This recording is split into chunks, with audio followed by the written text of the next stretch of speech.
깨어 믿음에 굳게 서서 남자답게 강건하라. 형제들아, 스데바나의 집은 곧 아가야의 첫 열매요 또 성도 섬기기로 작정한 줄을 너희가 아는지라. 내가 너희를 권하노니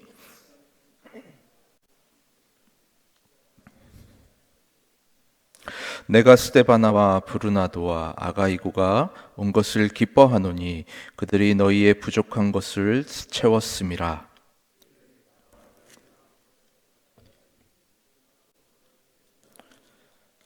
아시아의 교회들이 너희에게 문안하고 아굴라와 브리스가와 그 집에 있는 교회가 주 안에서 너희에게 간절히 문안하고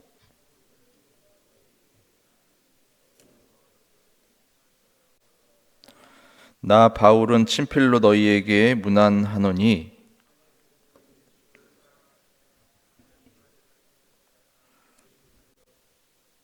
주 예수 그리스도의 은혜가 너희와 함께하고 나의 사랑이 그리스도 예수 안에서 너희 무리와 함께 할지어다. 아멘. 오늘 본문은 고린도전서 마지막 본문으로 고린도 교회를 향한 바울의 마지막 권면과 또 마지막 축복 인사가 담겨져 있는 본문입니다. 오늘 본문을 세 부분으로 나누어서 살펴볼 수 있는데요. 첫 번째 부분은 13절로 14절까지의 말씀입니다. 이 말씀은 바울이 편지를 마무리하며 고린도 교인들을 향해 마지막으로 권면을 하고 있는 말씀인데 우리 같이 다시 한번 읽어보겠습니다. 깨어 믿음에 굳게 서서 남자답게 강건하라. 너희 모든 일을 사랑으로 행하라. 고린도 교회는 계속해서 말씀드리듯이 여러 가지 많은 문제가 있었던 교회입니다. 당파 싸움, 음행, 또 우상 제물의 문제, 숭배의 문제, 그리고 결혼의 문제, 은사 사용의 문제 등 이런 여러 가지 교회가 당면한 문제들을 바울은 서신을 통해서 자세하게 답변해 주고 있는데 이제 편지를 마무리하면서 문제 해결 방법을 한 문장으로 요약해서 지금 다시 마지막으로 권면하고 있는 것이죠. 여기서 바울은 총 5가지 권면을 하고 있습니다. 첫 번째는 바로 깨어 있으라입니다. 이 단어는 마가복음 13장 37절 그리고 계시록 3장 3절의 말씀에 인용된 단어로 바로 예수님의 재림과 연결되어 있는 단어입니다. 주님께서 언제 오실지 모르는 이 세상에 우리가 살면서 세상에 취해서 잠자지 말고 영적으로 늘 깨어 있으라라는 것이죠. 시대를 분별하고 이 세대를 본받지 말고 거룩함으로 정결함으로 주님의 재림을 기다려야 한다라고 권면하고 있습니다. 두 번째는 믿음에 굳게 서라입니다. 이 단어는 확고하다, 의심이 없다라는 의미를 가지고 있는데 우리의 믿음의 본질이 무엇입니까? 바로 예수님의 십자가와 부활인 것이죠. 오직 예수님으로 인해서 구원받았다는, 예수님의 은혜의 사역으로 인해서 구원받고 하나님의 자녀가 되어 거룩한 하나님의 자녀로서의 삶을 살아가고 있는 이 진리 위에 굳게 서야 한다라고 바울은 권면하고 있습니다. 이 진리를 무너뜨리려고 그 당시에도 많은 이단들이 활동했고 지금도 많은 이단들이 우리의 신앙을 위협하고 흔들고 있습니다. 끝까지 이 믿음으로 굳게 서서 지키는 자만 구원은 얻을 수 있다라고 바울은 권면하고 있습니다. 세 번째는 남자다워라입니다. 이 단어는 그 시대의 관용적 표현으로서 용기를 가져라, 담대하라라는 그런 의미를 가지고 있는 단어입니다. 무엇에 용기를 갖는 것입니까? 바로 세상의 유혹과 핍박과 박해에 담대하라라는 것이죠. 고린도 교회를 넘어뜨리려는 수많은 사단의 세력들과 싸울 때에 용기를 갖고 담대함으로 나아가라라고 바울은 권면하고 있는데 그럼 어떻게 이 세상을 두려워하지 않을 용기를, 담대함을 얻을 수 있겠습니까? 바로 네 번째 권면, 강건하라에 그 비결이 담겨져 있습니다.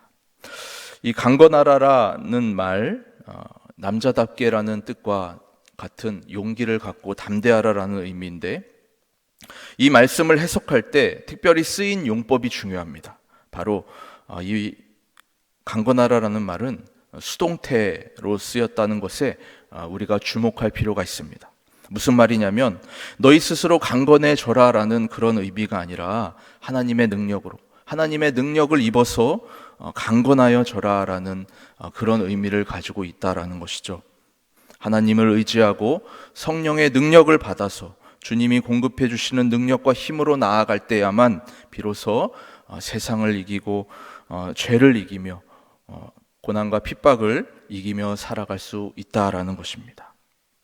마지막 5번째 권면은 사랑으로 행하라라는 것입니다. 우리 14절 말씀 사랑으로 행하라라고 말할 때 앞에 어떤 단어가 있습니까? 너희 모든 일에 사랑으로 행하라라고 말하고 있는 것이죠. 여기서 모든 일은 바울이 지금까지 1장에서 16장에서 말하는 것처럼 말한 모든 신앙의 권면을 말하는 것이고, 그리고 그 모든 권면을 함축적으로 요약하는 13절 말씀이 바로 모든 일이라는 것입니다. 깨어 믿음에 굳게 서서 남자답게 강건해지는 것, 이것이 모든 일이라는 것이죠. 그렇습니다. 사랑이라는 바탕 가운데 신앙생활을 해야 한다라는 것입니다. 하나님을 사랑하고 또 우리 주변 사람들을 사랑하는 것이 없는 그런 마음의 상태에서 믿음 생활하고 신앙 생활하는 것은 의미가 없다라는 것이죠. 고린도 교회의 여러 가지 많은 문제를 해결할 수 있는 중요한 열쇠는 바로 사랑에 있음을 바울이 다시 한번 교인들에게 상기시켜 주고 있습니다.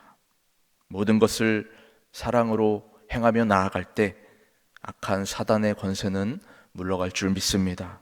그리고 하나님의 거룩하고 화평한 나라가 우리를 통해 온전히 이루어질 줄 믿습니다.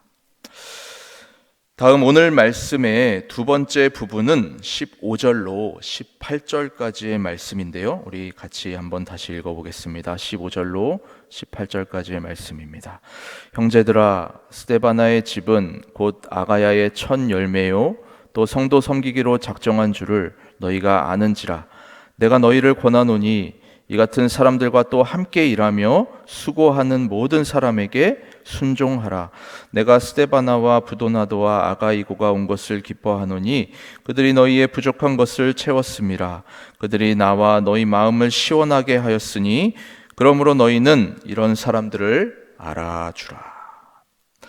바울은 한 모범적인 가정을 이렇게 소개하고 있습니다. 이 가정은 바울이 처음 세례를 베풀었던 가정으로 이 말씀처럼 성도 섬기기로 작정한 바로 사역자로 헌심을 다짐한 그런 가정입니다. 바울은 이들을 너무나도 기뻐하고 있었습니다. 왜 그랬을까요? 바로 고린도 교회처럼 사역하기 너무나도 힘든 그런 환경으로 가서 자발적으로 헌신하며 교회를 섬기기로 한 것이 너무나도 바울은 감사하고 또 기뻤기 때문인 것이죠. 그래서 바울은 그들이 하고자 하는 일을 함께 도와주고 또 그들의 말에 순종함으로 선하게 동역해라라고 지금 이렇게 말해주고 있습니다. 특별히 18절에 이런 사람들을 알아주라라고 말하고 있는데요. 여기서 알아주라라는 말은 참 특별한 표현인 것이죠. 그들의 사역을 그들을 무시하지 말고 인정함으로 권위에 순종하라라는 그런 완곡한 표현을 하고 있습니다. 그럼 왜 바울은 이처럼 사역자의 권위에 순종하라라고 이렇게 권면을 하고 있습니까? 고린도 교회는 지금까지 살펴봤던 것처럼 참 많은 문제가 있었던 교회였는데 그 문제의 원인 중에 하나가 바로 무질서였다라는 것이죠. 리더십이 없는 무질서로 인해서 분열이 일어나고 다툼이 일어나고 여러 가지 신앙의 문제가 일어났다라는 것이죠. 하나님께서 교회의 사역자를 세우신 것은 그 사역자가 하나님의 말씀을 전하는 통로로서 사용되어지는 그런 이유도 있지만 그에 못지않게 중요한 이유가 무엇일까요? 바로 그 사역자를 중심으로 영적으로 하나가 되어서 질서 있는 공동체로 나아가야 함을, 거기에 중요한 또 이유가 있는 것이죠. 그래서 바울은 무질서한 고린도 교회에 이런 권면을 하고 있는 것입니다. 우리가 살아가는 이 마지막 시대에 권위가 점점 무너져가는 포스트 모더니즘 시대를 우리가 살아가고 있습니다. 사단은 그래서 가정에서 가장의 권위를 실추시키고, 학교에서 교사의 권위를 무너뜨리고, 사회에서 어른의 권위를 또 실추시킴으로써 가정과 사회를 파괴합니다. 교회도 마찬가지인 것이죠. 그래서 우리가 더욱더 오늘 이 바울의 권면처럼 우리 모두가 하나님이 세우신 영적 권위에 순종함으로써 교회를 더 든든히 세워 나아가는 우리 양일교회가 되길 축복합니다. 다음 마지막 부분은 19절로 24절까지의 말씀인데요. 우리 같이 읽어보겠습니다. 시작. 아시아의 교회들이 너희에게 문안하고 아골라와 브리스가와 그 집에 있는 교회가 주 안에서 너희에게 간절히 문안하고 모든 형제도 너희에게 문안하니 너희는 거룩하게 입맞춤으로 서로 문안하라. 나 바울은 친필로 너희에게 문안하노니 만일 누구든지 주를 사랑하지 아니하면 저주를 받을지어다. 우리 주여 오시옵소서. 주 예수 그리스도의 은혜가 너희와 함께하고 너희 사랑이 그리스도 예수 안에서 너희 무리와 함께할지어다.